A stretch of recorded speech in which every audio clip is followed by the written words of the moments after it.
guys, I'm Lisa and welcome to Lisa's Study Guides. Today we're going to be doing another close analysis. So the first time I did a close analysis, it was for the Year 12 text, Like a House on Fire. But I wanted to do a close analysis on Macbeth, which is a text that's typically done by students who are in Year 11 and younger. And so the reason why this is important to me is because I think the sooner you start to understand what a close analysis is, the more you'll be able to dig into your text and find that extra bit of oomph that you can add to your essay that's going to help you stand out, help you say something different and new, offer you a new, unique interpretation into the text. So that's all of what close analyses do. And close analysis was something that I learned from my time when I studied literature, and I applied it to my English. And I found that by applying it to their English, one, I was able to do something that a lot of other students couldn't. And so that helped me a lot, like significantly in promoting my marks. But also secondly, it helped me actually appreciate the text on a new level that I wasn't able to before. So I find that if you're just reading Shakespeare for Shakespeare as it is, it can be quite draining because, I mean, let's face it, none of us really understand the way that it's written, right? Because it's Old English and we don't talk like that anymore. So it's really hard to understand.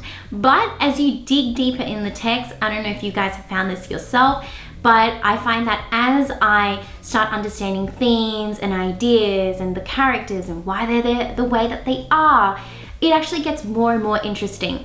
And I find to compound that, if you do a close analysis, it makes it even more so insightful and interesting. So let's just get started and I'll show you guys what this is all about. So the first passage we're going to look at is one from Act 1, Scene 3. This is Macbeth's famous soliloquy, where it starts with "True truths are told" and ends with "but what is not." So rather than me reading through this whole thing, I'm just going to leave this on the screen for a few seconds. Please pause if you need to read through it yourself and then press play again when you're ready to hear the analysis.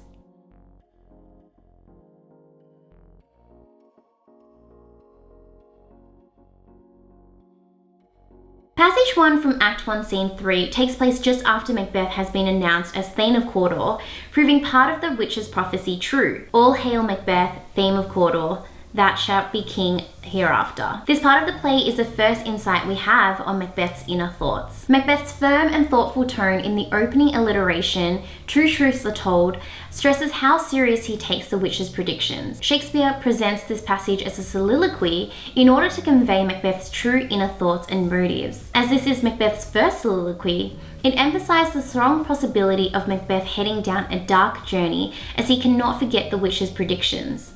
"It cannot be ill, cannot be good.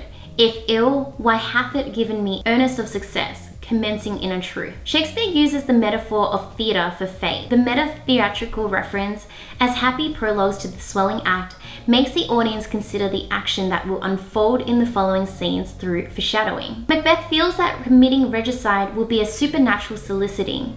The word supernatural demonstrates that Macbeth acknowledges that such an act is against the use of nature. It suggests that if Macbeth kills Duncan, he will forever be trapped in the supernatural world for his dishonorable action. The alliteration of supernatural soliciting sounds incredibly seductive and therefore highlights Macbeth's lust and thirst for the crown. There is a physiological response to his unnerving thoughts, as the horrid image doth unfix my hair, and my seated heart knock at my ribs, emphasizing the horror Macbeth has within himself at his thoughts. The personification, "my seated heart knock at my ribs," once again depicts the increasing fear that Macbeth experiences, as his heart is not seated with its connotations of calmness and steadiness, but knocking, which is associated with alarming fear. As Macbeth struggles with his conscience and fears, "my thought, whose murder yet is but fantastical, shakes so my single state of man." He is uncertain whether or not he should take the prophecy into his own hands and murder Duncan, or let time decide his fate.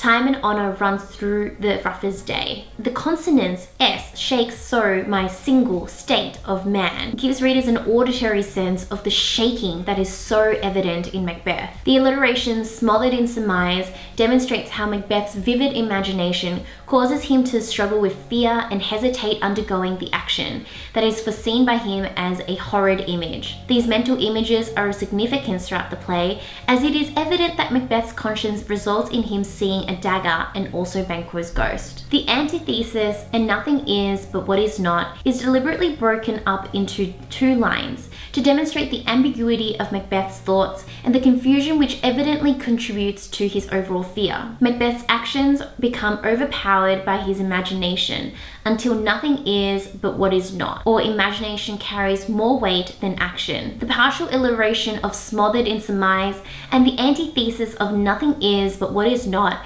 makes this notion seem again particularly seductive to the audience. The word smothered, with its connotations of oppression, further amplifies the notion and even suggests that Macbeth's imagination takes the place of his will. So that's just a quick analysis on this particular passage. Obviously, there's way more that you could do with it, but now I'm handing it over to you and for you to have a look into it and see if there are other particular things you could take away from this passage.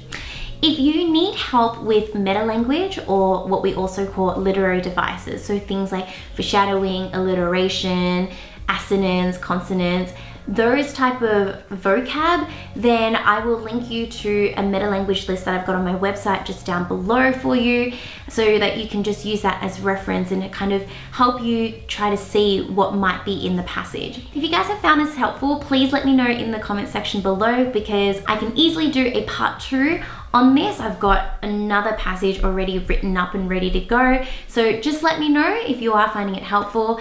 And if you did find it helpful, then you might also find my mailing list really helpful as well. So that's down in the description box just down below, where you can click onto my mailing list and sign up. It's completely free for you to sign up, and every single Monday I send out emails that I think are going to be beneficial for your studies. So whether it's keeping you updated with blog posts that have come out, YouTube videos that have come out on my channel, or study guides, tutoring information, any of that, I will always have your best interests at heart and keep you updated with the latest information that I believe will be valuable to your studies. So check that in the description box below. And other than that, I look forward to seeing you guys next week.